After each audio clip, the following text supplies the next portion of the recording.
Конференция записывается. Саламатсыздар ма? Рахмет, Азамат.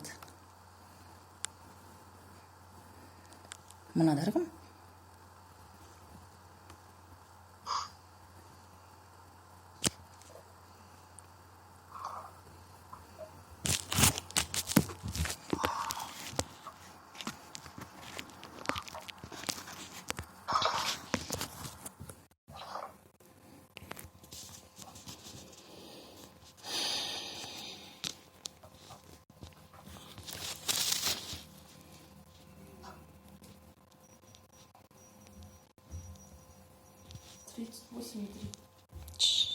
Чома.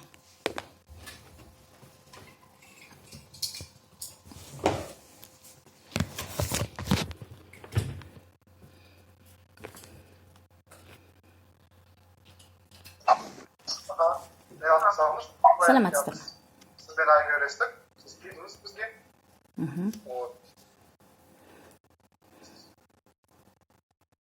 Бизнес жол картасы.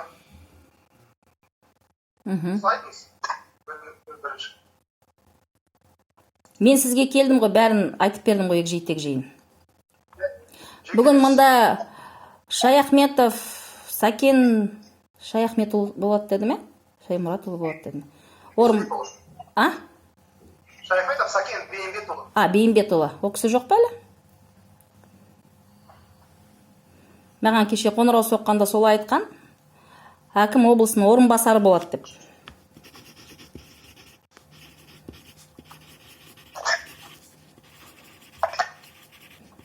Плохо слышно уже, но он ввиду плотного графика не сможет принять. Он поручил нам провести личный прием. Мына УКЗСП дегенді қалай түсінуге болады, ханым? Управление координации занятых социальных программ. Социальных программ, түсінікті.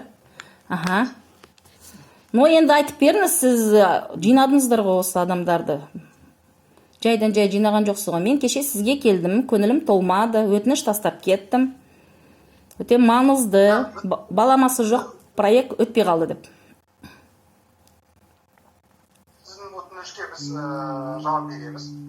Заң арқылы бизнес жол картасы бойынша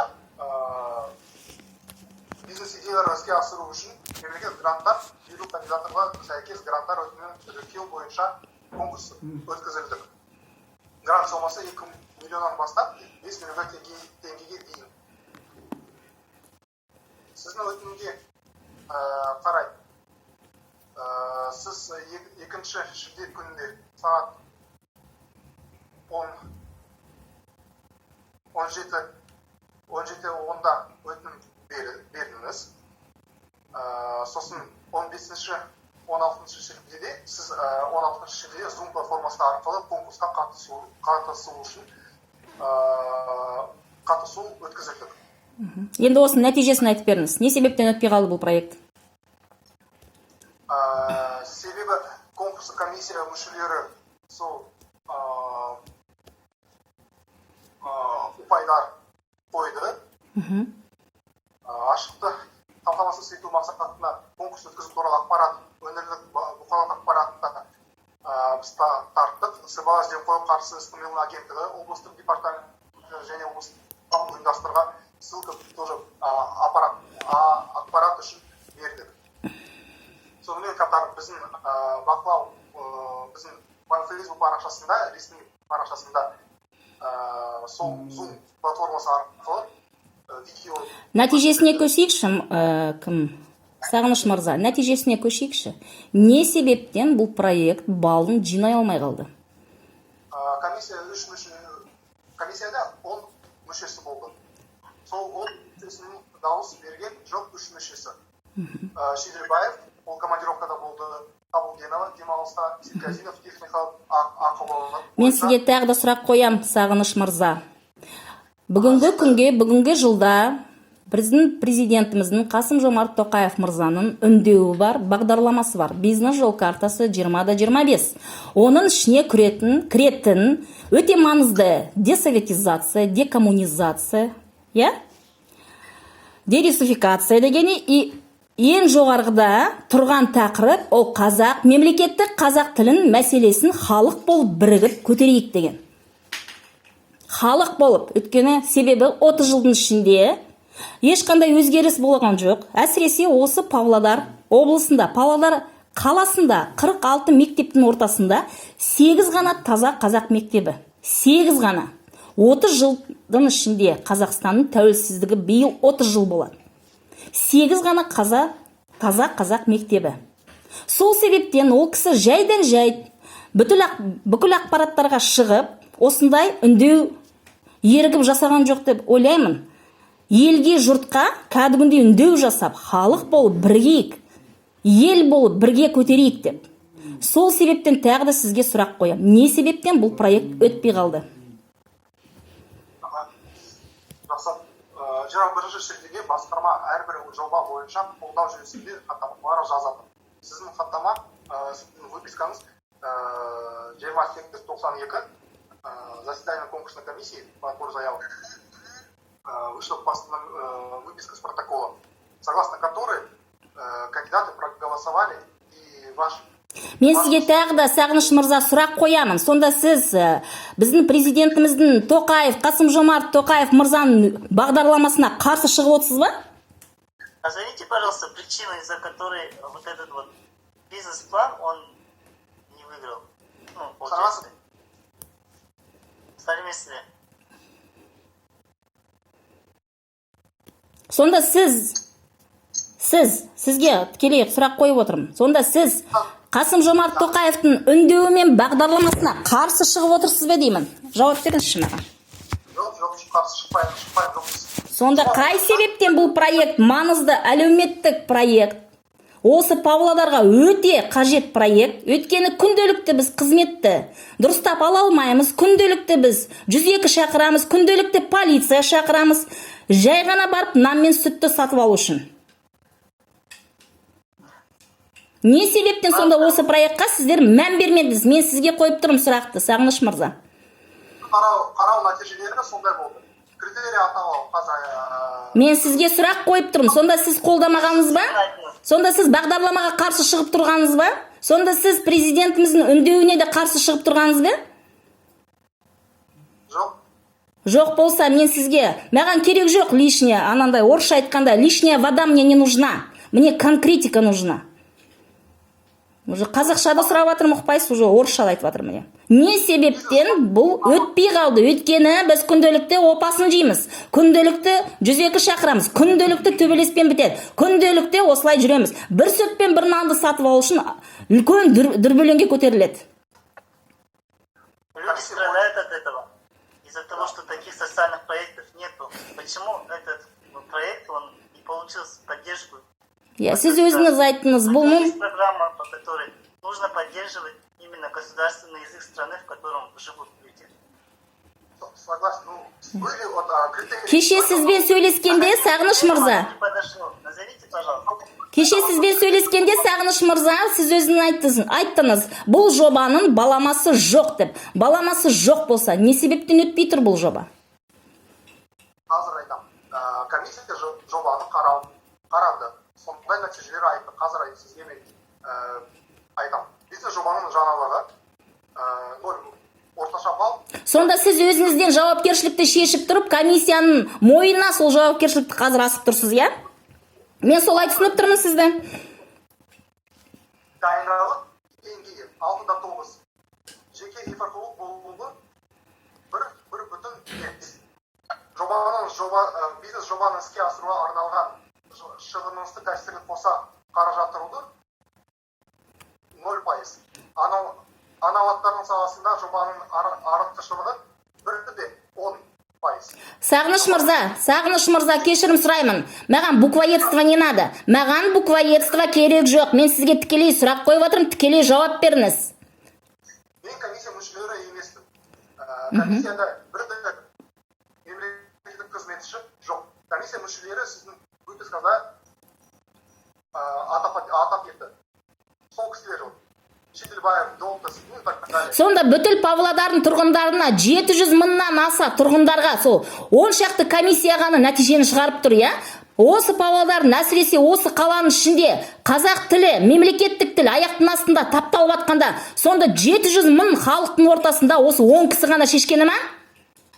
Сонда осы 10 кісі ғана қарсы шығып тұрғаны ма? Бағдарламаға бизнес жол картасы 20-25. Сонда осы 10 кісі біздің президентіміз Қасым-Жомарт Тоқаев мырзаға қарсы шығып тұрғаны ма?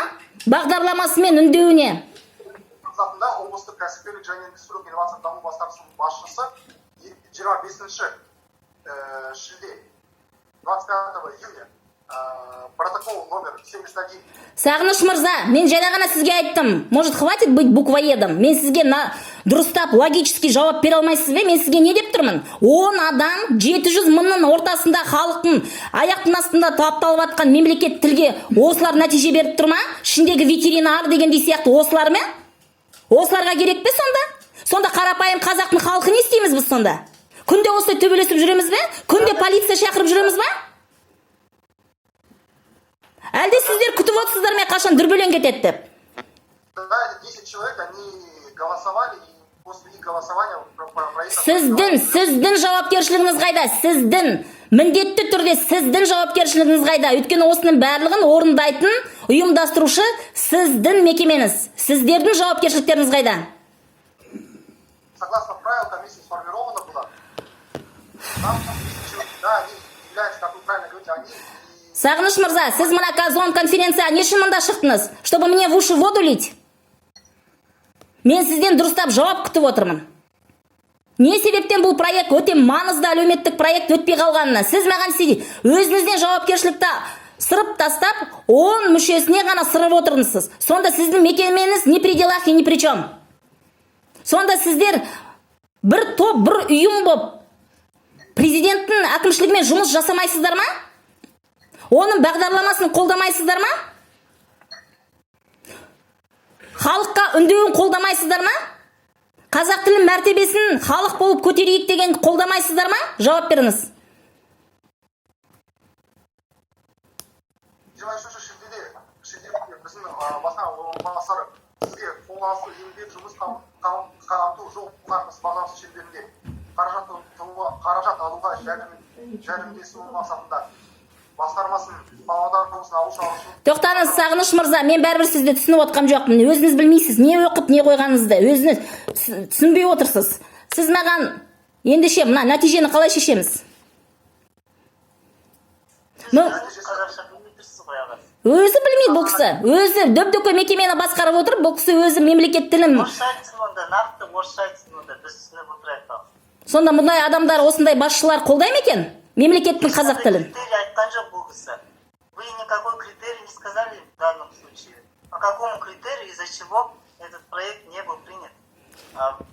Критерии вы даже не смогли назвать. Прочитали, мы вас не поняли.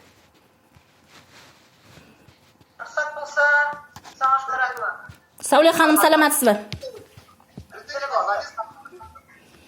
Критерий эффективности бизнес-проекта, степень готовности, наличие собственной инфраструктуры, софинансирование, преимущество по сравнению с другими, экономическая целесообразность проекта.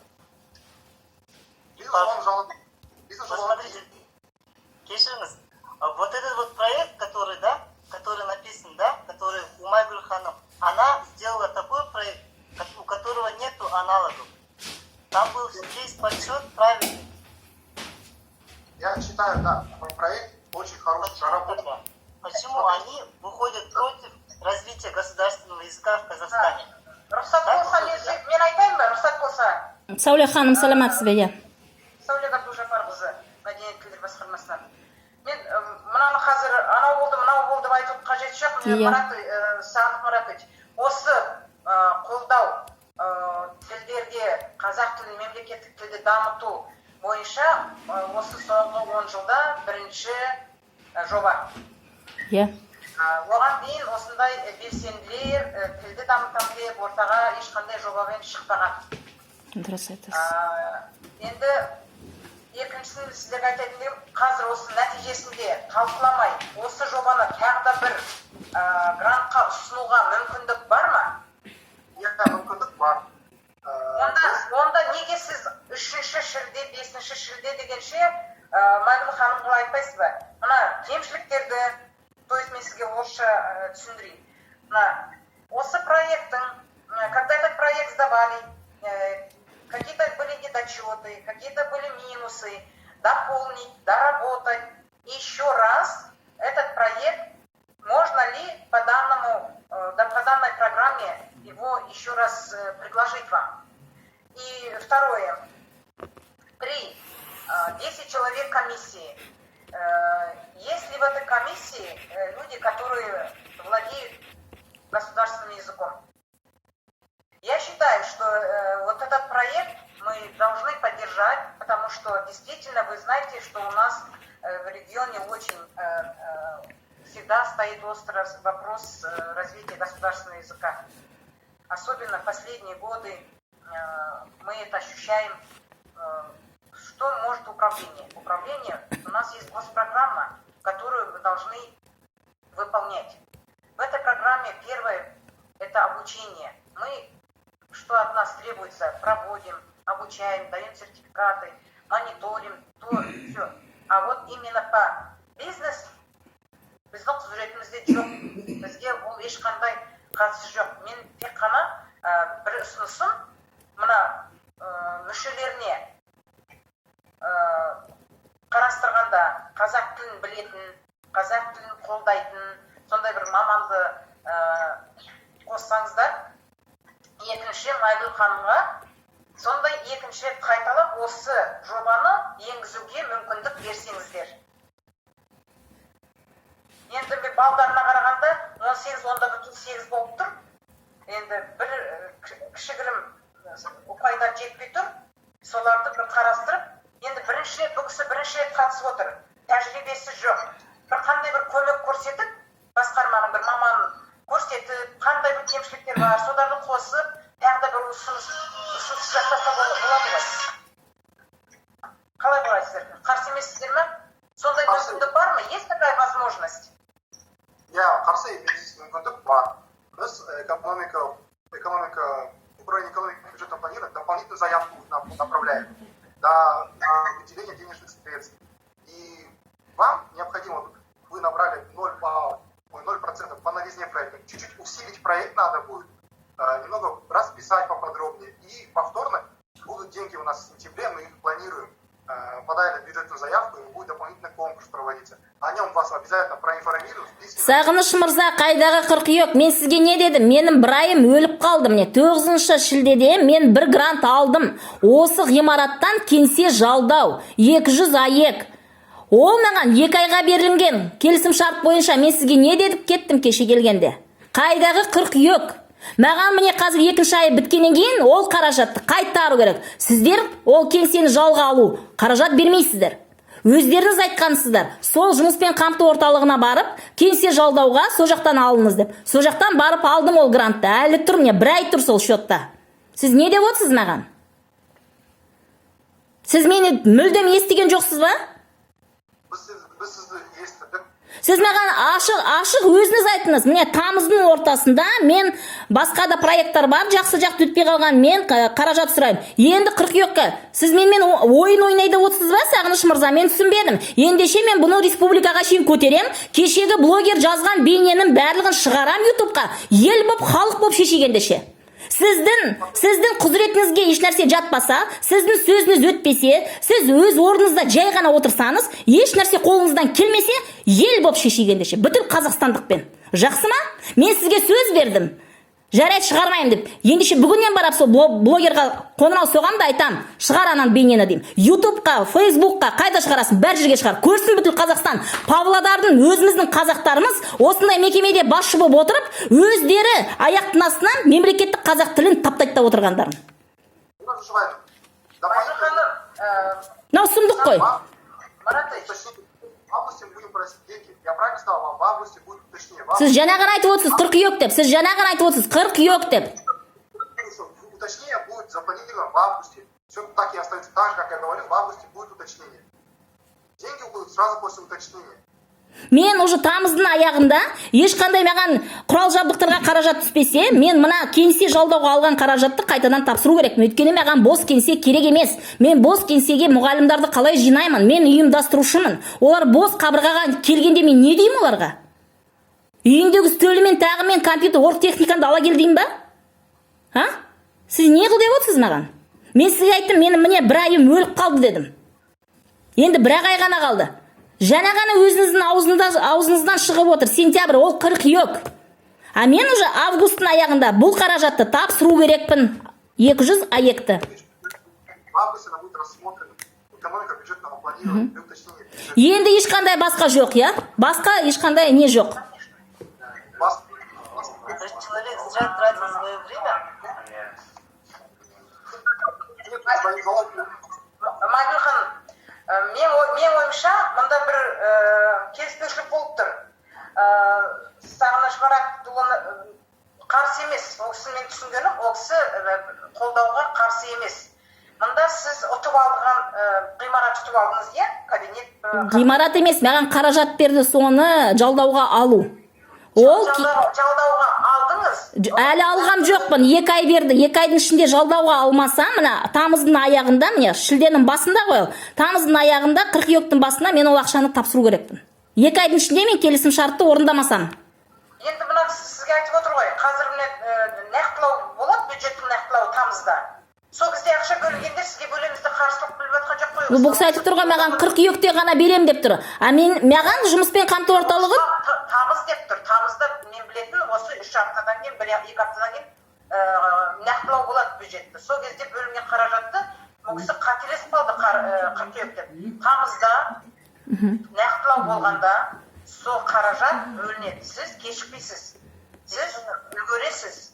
Сол себептен мен қазір мына ешқандай бір конфликт жағдай болмайтындай, мен мына сізге жалпы жан-жақты қолдау бар. Несі кішкентай мынандай бір нюанстар бар, оны түсінбей отырғанымыз. Енді мен сізге мен түсінгенді айтайын. Осы сіздің жобаны тағы да кемшіліктерін түзетіп, қайтардан қатысуға мүмкіндік беріліп отыр. Мен де мынашылармен сөйлесем, бір маманды сізге көмек ретінде көрсетуге атсалыссын. Екіншісі, мына сіз алған қаражаттың уақыты өтпегенше нақтылау болғаннан сізге қаражат бөлінейін деп тұр. Сәуле ханым, мен қайдан білем кемшілігі қайда? Бұлар ешқандай критериясын сол 1 балл жетпегенін айтпады ғой. Мен сипаттап та бере алмады. Мына сізге айтты ғой, біз сізге көмек көрсетеміз. Бір маманды нақты айтып, мына сізге осы жоба бойынша қандай кемшіліктер бар, соларды түзету үшін көмек көрсетіліп, келесіде сол мына жобамыз өтетін дейді.